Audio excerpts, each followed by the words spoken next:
Bonjour et bienvenue sur un nouvel avis à tiède sur Coco. Eh ben c'est audacieux de la part de Pixar de faire un remake du film de Gad Elmaleh. Non, c'est plutôt un remake de la légende de Manolo en fait. Oui, si on regarde bien un petit peu, il y a des bases un peu similaires. Hein. Quelqu'un qui aime la musique, mais la tradition familiale ne le veut pas et donc il se voit contraint d'aller dans le monde des morts via une certaine façon et à cause de ça il va revoir certains membres de sa famille et s'affirmer un petit peu dans son envie de faire de la musique. Bon, hein, après je suis mauvaise langue, c'est quand même très différent de la légende de Manolo, dans le sens où déjà c'est pas... Les designs de personnages ne sont pas moches, ça joue beaucoup. Ah non, je sais pas, la légende de Manolo, les designs de personnages, j'ai jamais su accepter ça, j'ai jamais su apprécier ça, j'ai trouvé ça tellement moche sur certains personnages. Mais bon, on n'est pas là pour parler de la légende de Manolo, on est là pour parler de Coco. Et j'aimerais préciser avant de commencer cette critique que c'est un film, j'ai essayé d'en savoir mais vraiment le moins possible. J'ai vu quelques posters, je me suis pas du tout fait influencé par des critiques ou quoi que ce soit avant d'aller voir le film. Je savais juste un petit peu l'aspect et que ça allait représenter le Mexique, mais en dehors de ça, rien. Et j'ai trouvé bien. Après, est-ce que je trouve ça aussi génial que beaucoup de gens qui disent que c'est genre oh, le nouveau meilleur Pixar qui existe? Non, mais vraiment pas. Vous savez, c'est un peu l'effet là-haut que j'ai avec ce film, presque.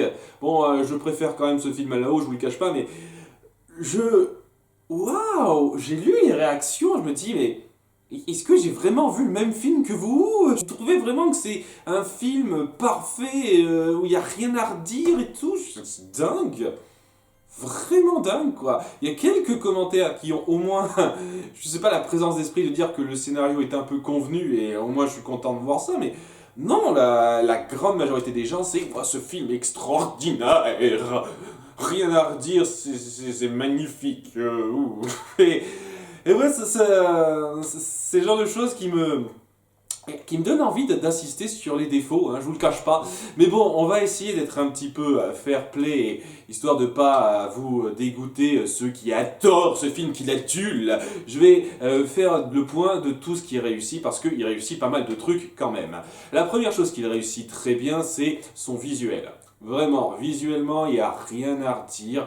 Que ce soit au niveau du design de personnage, notamment le design du personnage de Coco, hein, la grand-mère. Je ne sais pas exactement pourquoi c'est elle qui donne son nom au titre, mais j'imagine que c'est parce qu'elle a une jolie scène à la fin et donc c'est le point culminant central. Donc ouais, on va l'appeler Coco, le film. Je veux dire, le personnage central, c'est Miguel, on suit vraiment...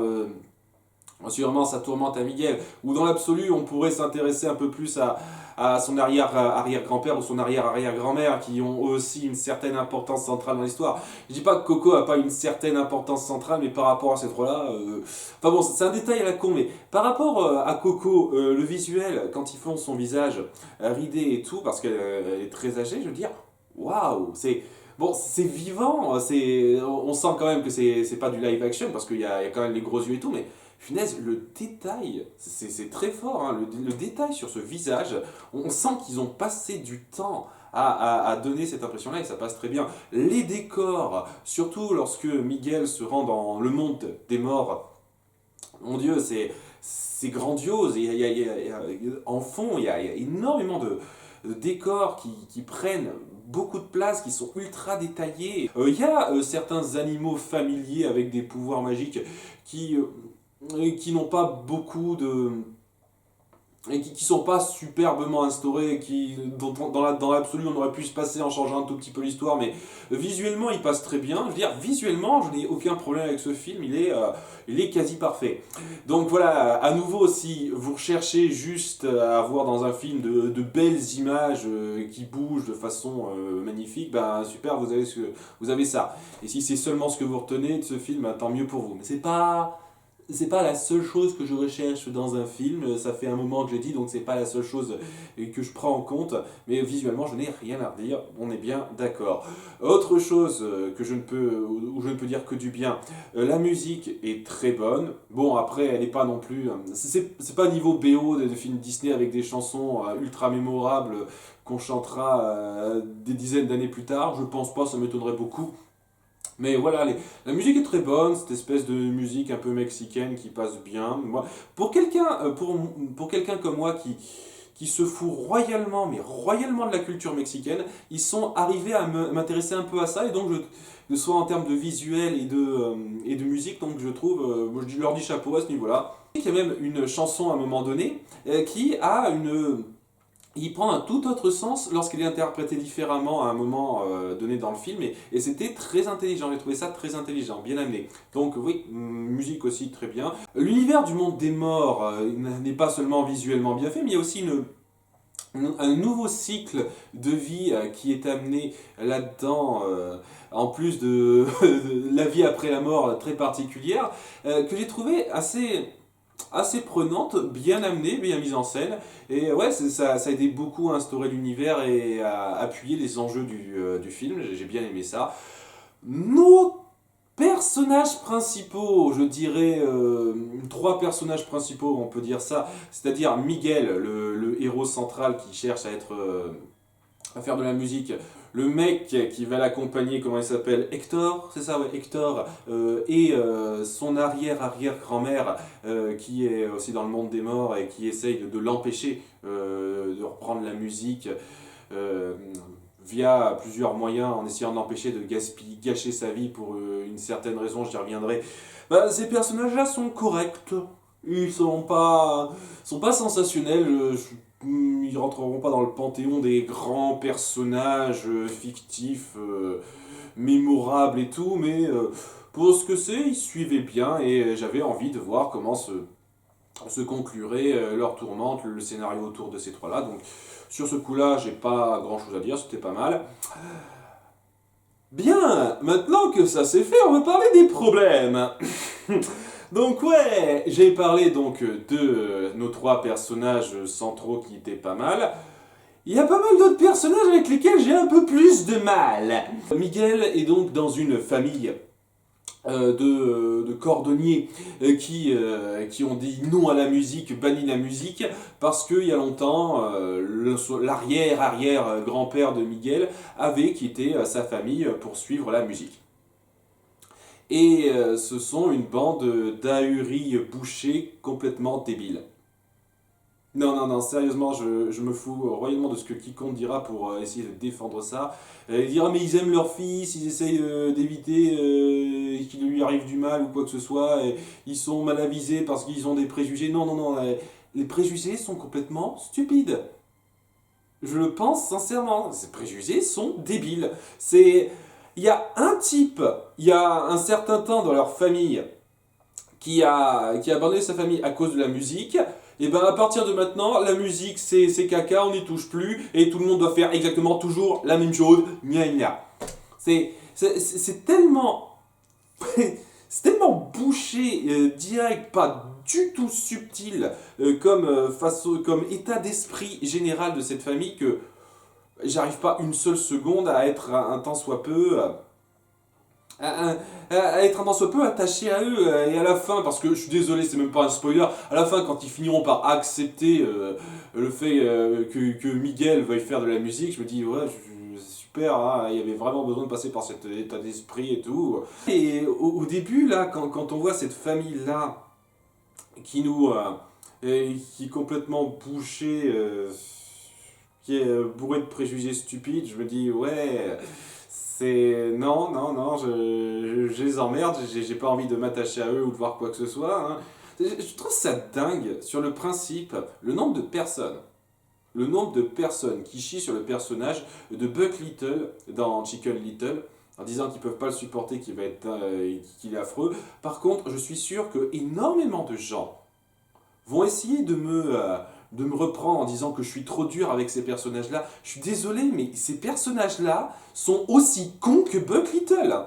au début, hein, aussi con, aussi affreux que Buck Little, je le pense sincèrement. Mais personne va être d'accord avec moi, tout le monde va me dire, oh, c'est pas pareil, pas pareil, j'attends de voir les arguments là-dessus, mais pour moi c'est juste des abrutis bouchés qui décident de se fermer complètement un truc simplement à cause d'une expérience dans le passé. Est-ce qu'il y a du sens pour le personnage de l'arrière-arrière-grand-mère? L'arrière-arrière-grand-mère de Miguel, je sais plus du tout comment elle s'appelle, je m'excuse.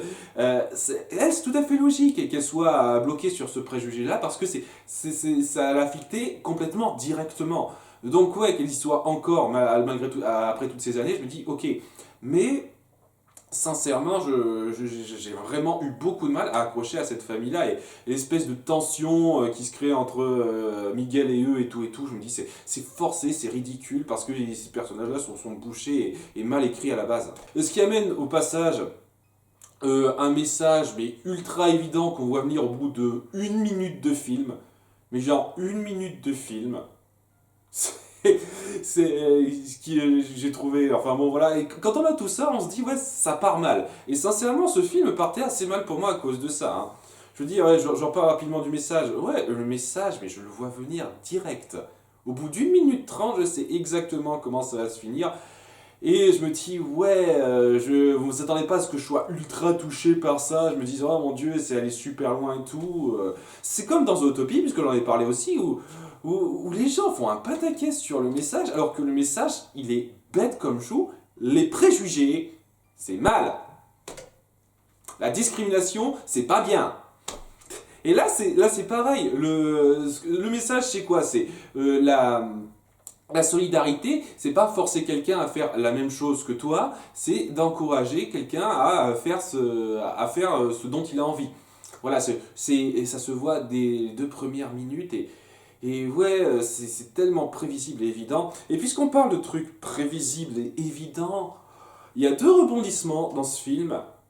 Le premier, mais je l'ai vu venir à des kilomètres.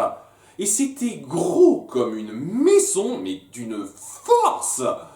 Ouah, j'arrive pas à croire comment vous pouvez pas voir ce rebondissement à moins d'avoir moins de 12 ans ou de pas réfléchir du tout quand vous regardez un film, hein. Sincèrement, ce rebondissement était tellement facile à voir venir que c'en était insultant, je trouve. Pendant 45 minutes, facile, je savais quel allait être le rebondissement et pendant un quart d'heure, j'ai cru ils vont le révéler là. Non, ils l'ont pas révélé. Ils vont le révéler là. Pendant un quart d'heure, ils ont fait durer ça juste avant ce moment-là où je me suis dit, ok, c'est bon, vous allez le révéler à un moment donné. Et puis ils l'ont révélé à un moment et je me suis dit, oh, surprise!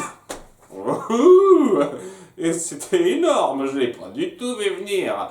Et puis comme je dis, c'est gros comme une maison, c'est du gros comme par hasard à ce niveau-là que j'ai trouvé un peu foireux sur le principe. Et ce qui m'amène au deuxième rebondissement que je n'ai pas vu venir, mais c'est parce que j'accordais un peu trop de mérite au film. Voilà, là par contre je vais être obligé de spoiler un petit peu, là ça va être difficile sinon.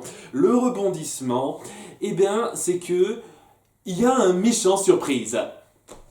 Le méchant surprise, bon, dès lors que je vous dis ça, c'est évident qui va être le méchant surprise, il y a pas photo, mais voilà, sur le coup, c'était pas évident parce que le méchant surprise en question, je m'attendais à ce que ce soit juste l'espèce de figure idéale que se fait Miguel, mais au final, c'est pas cette figure idéale-là. Il pense que cette espèce de chanteur ultra populaire est en réalité son père, et au final, non, c'est pas son père, hein, c'est ça la révélation évidente. Mais c'est pas seulement ça, c'est pas que c'est pas son père. Et c'est qu'en fait, c'est un sale con qui a empoisonné son père pour lui voler ses idées et devenir populaire.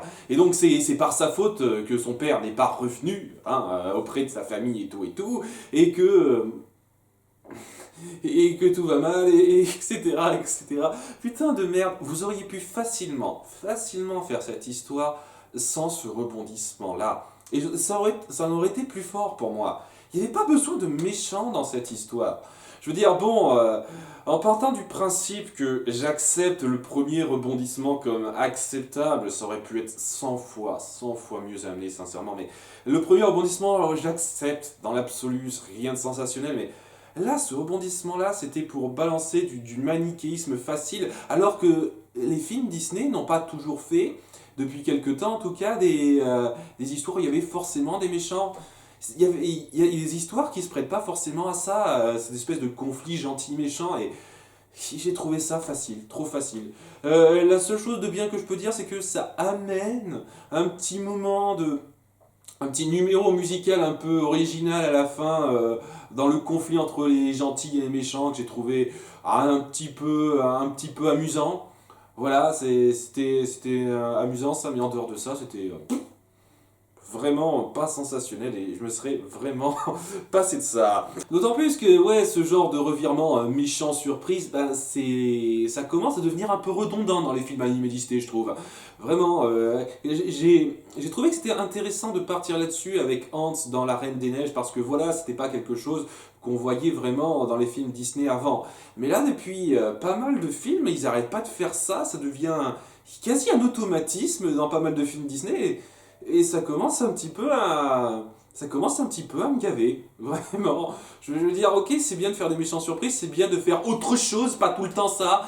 Et je pensais que ouais, ça venait que de Disney Animation Studios, mais si Pixar aussi s'y met, ça va finir par devenir un peu lourd. Tout ça pour, au final, un scénario prévisible. Le scénario est prévisible et convenu sur pas mal de points au final, parce que voilà, la morale, on la voit venir à des kilomètres. Le rebondissement, les deux rebondissements, il y en a un, c'est du réchauffé puisque ça a déjà été fait, et le second rebondissement, bah, c'est ultra prévisible dès lors qu'on réfléchit un petit peu. Ouais, l'histoire est pas mauvaise en soi, mais elle est prévisible et bateau et très cliché sur certains points, et je trouve pas que ce soit sensationnel à ce niveau-là, hein, vraiment pas.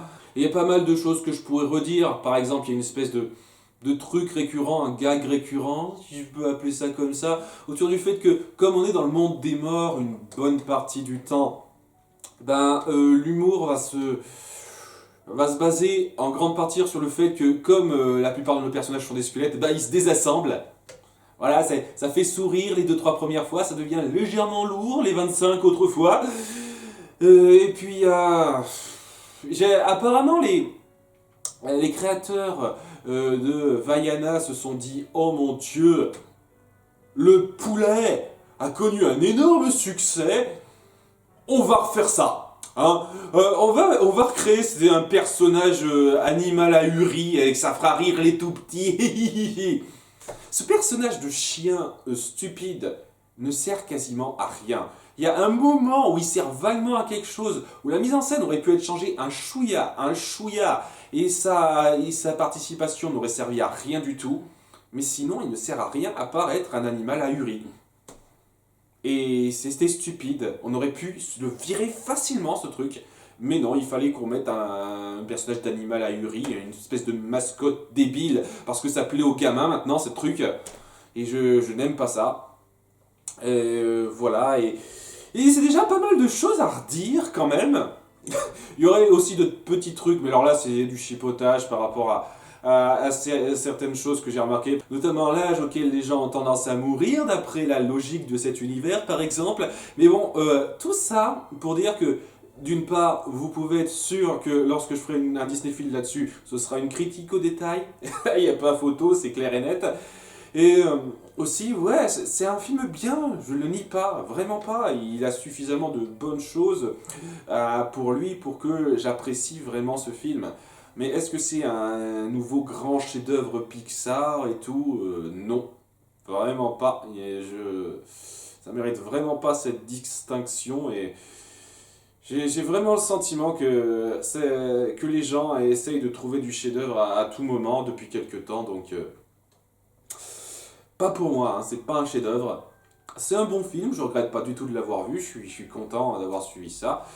Mais c'est pas un film qui va révolutionner l'animation Pixar. Enfin, visuellement peut-être, mais en termes d'histoire, de narration, de personnages, j'ai connu bien mieux. Je vous conseille quand même de le voir parce qu'il vaut le coup d'œil, sincèrement. Après, je sais pas si vous voyez les films comme moi, je vois mal comment vous pourriez trouver ce film extraordinaire. Il est sympa, mais pas extraordinaire. Mais je sens que je vais avoir pas mal de commentaires pour me contredire à ce niveau-là et j'attends vos arguments. J'attends vos arguments, c'est tout ce que j'ai à dire. Pour l'instant, je comprends vraiment pas. Mais en tout cas, à très bientôt pour les Herculogues qui arriveront demain. Au revoir.